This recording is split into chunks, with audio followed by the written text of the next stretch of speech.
ಏನೆಲ್ಲ ಯೋಚನೆ ಮಾಡ್ತಾ ಇದ್ದೀರಾ? ಅವನು ಒಬ್ಬ ಮಾಮೂಲಿ ಇನ್ಸ್ಪೆಕ್ಟರ್. ನಾವೆಲ್ಲ ಒಂದು ದೊಡ್ಡ ಬೆಟ್ಟ ಅಂದ್ರೆ ಅವನು ಅದರ ಬುಡದಲ್ಲಿರೋ ಹಿಡಿ ಧೂಳು.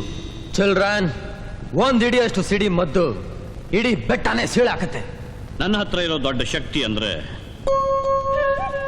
ನನ್ನ ಈ ವೇಷ. ನನ್ನ ಹತ್ರ ಇರೋ ದೊಡ್ಡ ಶಕ್ತಿ ಅಂದ್ರೆ ಉರಿಯೋ ಎದೆಯಲ್ಲಿ ಕೂಡ ಜೀವಂತವಾಗಿರೋ ನನ್ನ ಆತ್ಮಬಲ.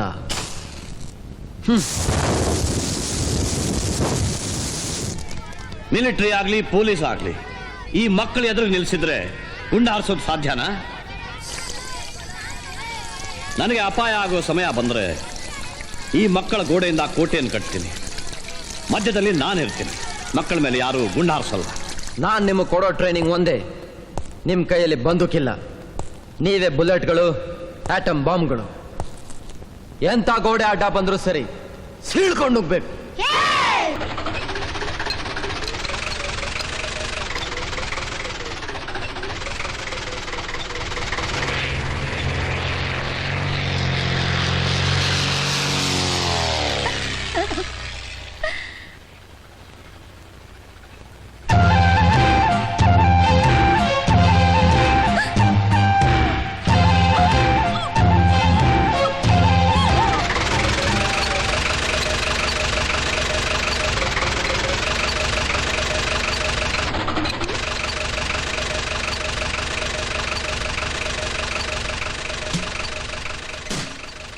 ರೇಖಾ, ರೇಖಾ,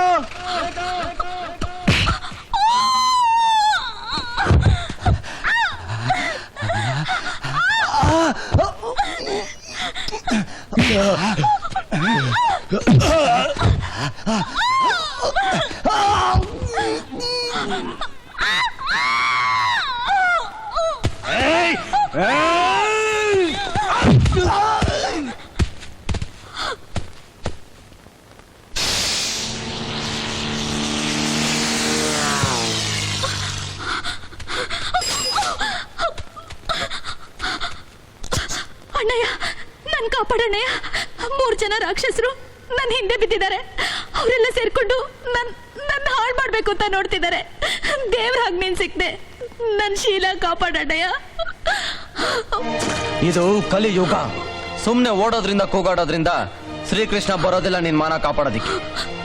ಸೂಳೆ ಕೂಡ ತನ್ಗಿಷ್ಟ ಇಲ್ದಿದ್ದವನ್ ಸರಿಗ ಹಾಸ್ಬಾರ್ದು ಅಂತ ಮನ್ಸು ಮಾಡಿದ್ರೆ ಅವಳನ್ನ ಕೂಡ ತಡೆಯೋರು ಯಾರು ಇಲ್ಲ.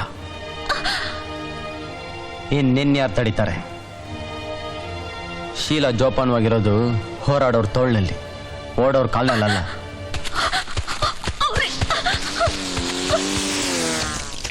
ನೀವೇನು ಇವಳನ್ನ ರೇಪ್ ಮಾಡ್ಬೇಕಾ? ನಾನೇನು ಇವಳನ್ನ ಕಾಪಾಡೋದಿಲ್ಲ. ಹೋಗು, ಆಯ್ದೊಂದ್ ಕೈಗೆ ತಗೋ, ಅವ್ರ ಜೊತೆ ಹೋರಾಡು. ಹೆಣ್ಣಿನ ಶೀಲ ದೊಡ್ಡ ಇಲ್ಲ ಗಂಡ್ಸಿನ ಕಾಮ ದೊಡ್ಡ ಅಂತ ಇವತ್ತೇ ಡಿಸೈಡ್ ಆಗ್ಬೇಕು.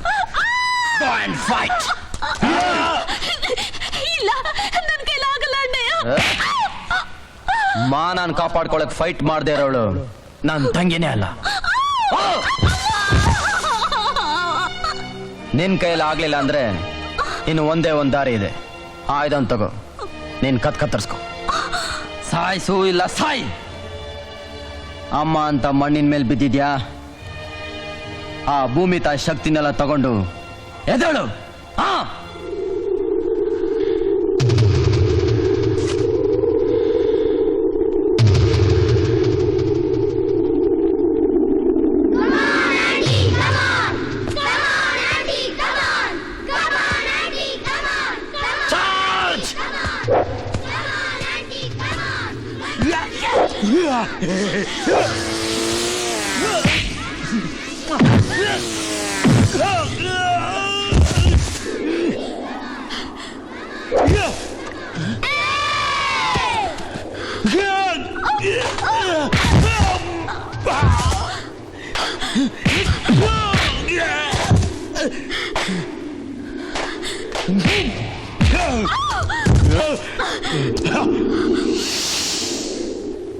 ಎಲ್ಲಿ ಓದಿಬೇಕೋ ಅಲ್ಲಿ ಓದಿ.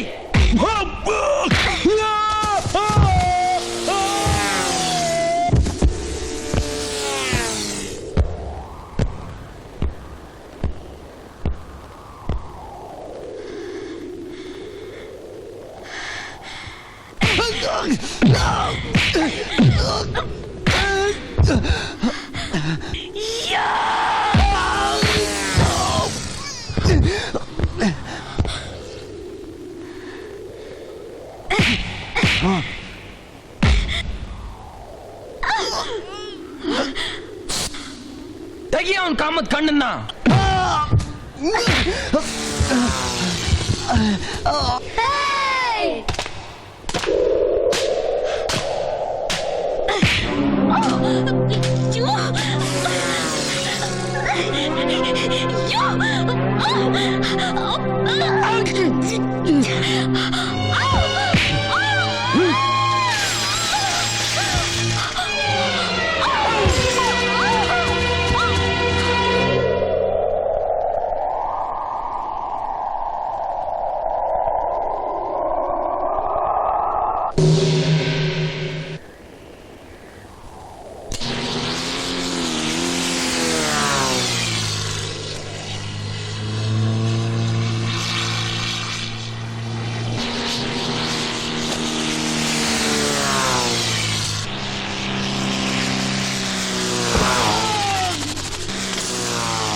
ಅಣ್ಣಯ್ಯ, ಬಳೆ ತೊಡೋ ಕೈಗೆ ಶಕ್ತಿನ ಜನ್ಮ ಕೊಟ್ಟೆ ನೀನು. ಇದು ನನ್ಗೊಬ್ಬಳಿಗೆ ಅಲ್ಲ, ನನ್ನಂಥ ಒಂದೊಂದು ಹುಡುಗಿಯರಿಗೂ ಪಾಠ.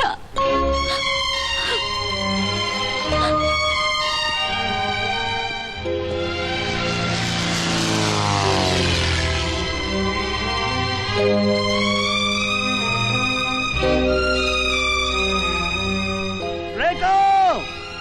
ಭರತ್! ರೇಖಾ, ಮೈ ಗಾಡ್, ಏನಿದಲ್ಲ? ಇದೆ ಇವತ್ತಿನ ಕಾನೂನು. ಇವಳೇ ಇವತ್ತಿನ ನ್ಯಾಯ ದೇವತೆ. ಇವಳ ತರನೇ ಕಾನೂನಿನ ದೇವತೆ ತನ್ನ ಶೀಲನ್ ಕಾಪಾಡ್ಕೊಳ್ಳೋದಕ್ಕೆ ದೇಶದಲ್ಲಿ ದಿಕ್ಕಿಲ್ದೆ ಓಡ್ತಾ ಇದ್ದಾಳೆ.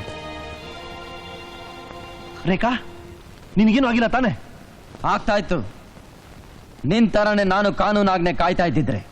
ನೋಡೋ, ಇಲ್ಲದ ಸಬೂಬ್ ಹೇಳಿ ನೀನ್ ಮಾಡಿರೋ ತಪ್ಪನ್ನ ಮುಚ್ಚಕ್ಕಾಗಲ್ಲ. ಒಬ್ಬ ರೆಸ್ಪಾನ್ಸಿಬಲ್ ಪೊಲೀಸ್ ಇನ್ಸ್ಪೆಕ್ಟರ್ ಆಗಿ ಕಾನೂನ್ನ ನಿನ್ ಕೈ ತಗೊಂಡಿದ್ದು ತಪ್ಪು. ಕೈಗೆ ತಾನೇ ತಗೊಂಡೆ. ಎಷ್ಟೋ ಜನ ಅದನ್ನ ಕಾಲ್ಗೆ ಬೂಟ್ ತರ ಹಾಕೊಂಡು ನಿರಪರಾಧಿಗಳು ಹೊಟ್ಟೆ ಮೇಲೆ ಓದಿತ್ತಿದ್ದಾರೆ. ಅದಕ್ಕಿಂತ ಇದು ಎಷ್ಟೋ ವಾಸಿ ಅಲ್ವಾ? ಇಷ್ಟಕ್ಕೆ ಮಾತ್ರ ಉತ್ತರ ಕೊಡು.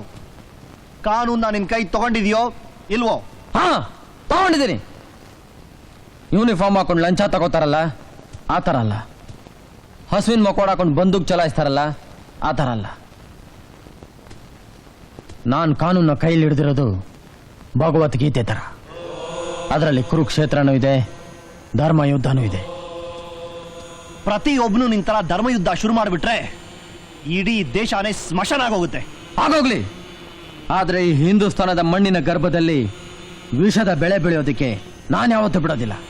ಈ ಭೂಮಿ ಸ್ಮಶಾನ ಆಗೋದಕ್ಕೆ ನಾನು ಬಿಡೋದಿಲ್ಲ. ಈ ಬೆಂಕಿನ ನಿನ್ ಕೇಳಿ ತಡೆಯೋಕ್ಕಾಗಲ್ಲ. ಅನಾಥಾಶ್ರಮದ ಹೆಸರಿನಲ್ಲಿ ಸಾವಿರಾರು ಮಕ್ಕಳು ಅಂಗಗಳನ್ನ ಮಾರಿ ತಿಂತಾರೋ ಆ ರಾಕ್ಷಸರನ್ನ ನಾನು ಸುಮ್ಮನೆ ಬಿಡೋದಿಲ್ಲ. ನೀನ್ ಹೇಳ್ತಿರೋದಕ್ಕೆಲ್ಲ ಏನ್ ಸಾಕ್ಷಿ ಇದೆ? ನಾನು ಅಲ್ಲಿಗೆ ಹೋಗ್ತಿರೋದು ಸಾಕ್ಷಿ ಸಂಪಾದನೆ ಮಾಡೋದಕ್ಕಲ್ಲ, ಶಿಕ್ಷೆ ಕೊಡೋದಕ್ಕೆ. ಫ್ರೆಂಡ್ ಅಂತ ವಾರ್ನಿಂಗ್ ಕೊಡ್ತಿದ್ದೀನಿ. ಫ್ರೆಂಡ್ ಅಂತ ಜೀವ ಸಹಿತ ಬಿಟ್ಟಿದ್ದೀನಿ. ಹೇಳು, ಆ ಕೊಲೆಗಾರ ಡ್ಯಾಡಿನ ನಾನು ಸುಮ್ಮನೆ ಬಿಡೋದಿಲ್ಲ.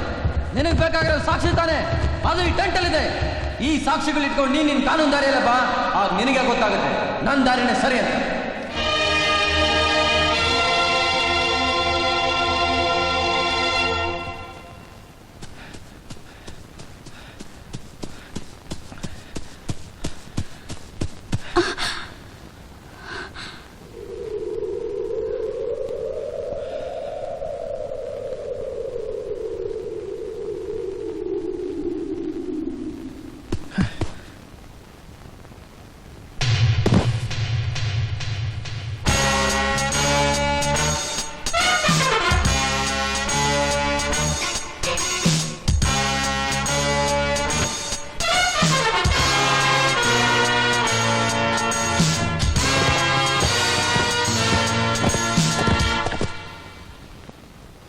ಆ 3 ಜನ ಪೊಲೀಸ್ನವ್ರಿಗೆ ನಮ್ಮ ವಿಷಯನೆಲ್ಲ ತಿಳಿಸ್ಬಿಟ್ಟಿದ್ದಾರೆ.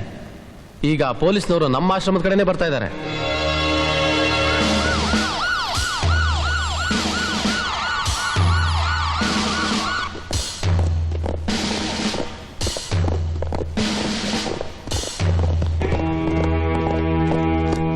ಈ ಆಶ್ರಮದೊಳಗೆ ಪೊಲೀಸರು ಬರೋ ಹಾಗಿಲ್ಲ. ನೀವಿಲ್ಲಿಂದ ಒಳಗೆ ಹೋಗ್ಬೇಕು ಅಂದ್ರೆ ನಮ್ಮ ಹೆಣದ ಮೇಲೆ ನಡ್ಕೊಂಡು ಹೋಗ್ಬೇಕು.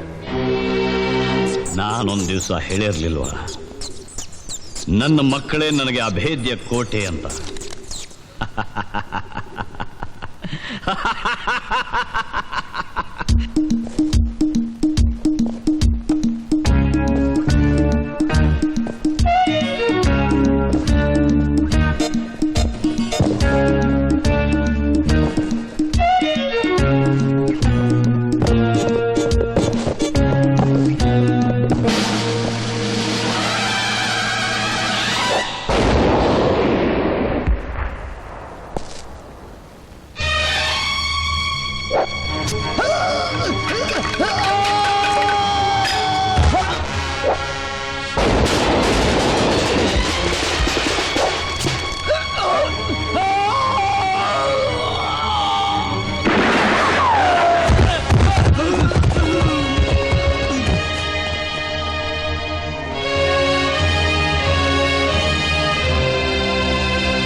ಅವನು ನಮ್ಮ ಕೋಟೆಯೊಳಗೆ ಬರೋಕ್ ಮುಂಚೆ ಅವನ್ನ ಸಾಯಿಸ್ಬಿಡಿ.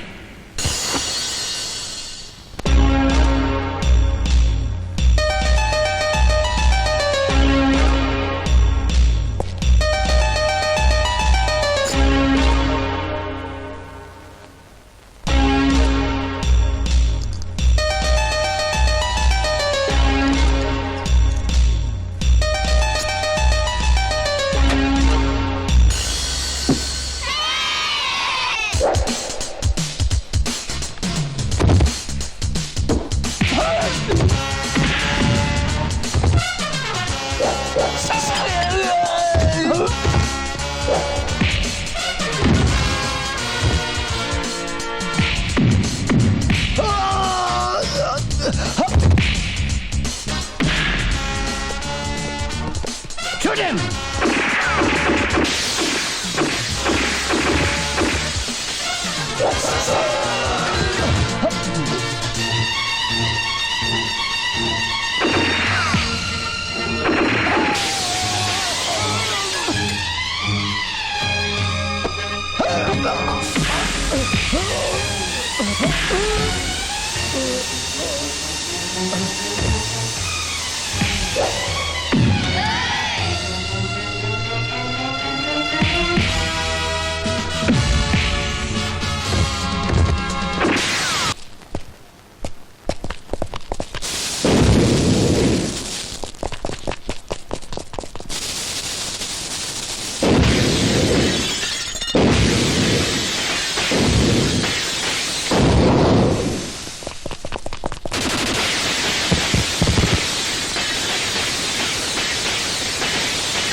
ಈ ಮಕ್ಕಳನ್ನ ನಾನು ಸಾಕಿ ಬೆಳೆಸಿದ್ದೀನಿ.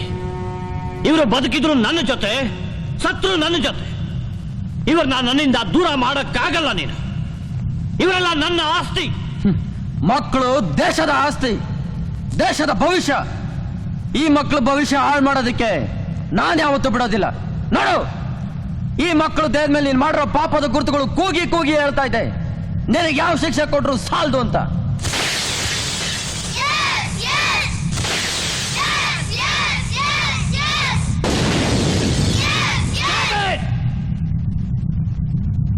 ನನಗೆ ಶಿಕ್ಷೆ ಕೊಡೋ ಯಾರು ಈ ಭೂಮಿ ಮೇಲೆ ಹುಟ್ಟಿಲ್ಲ.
la la la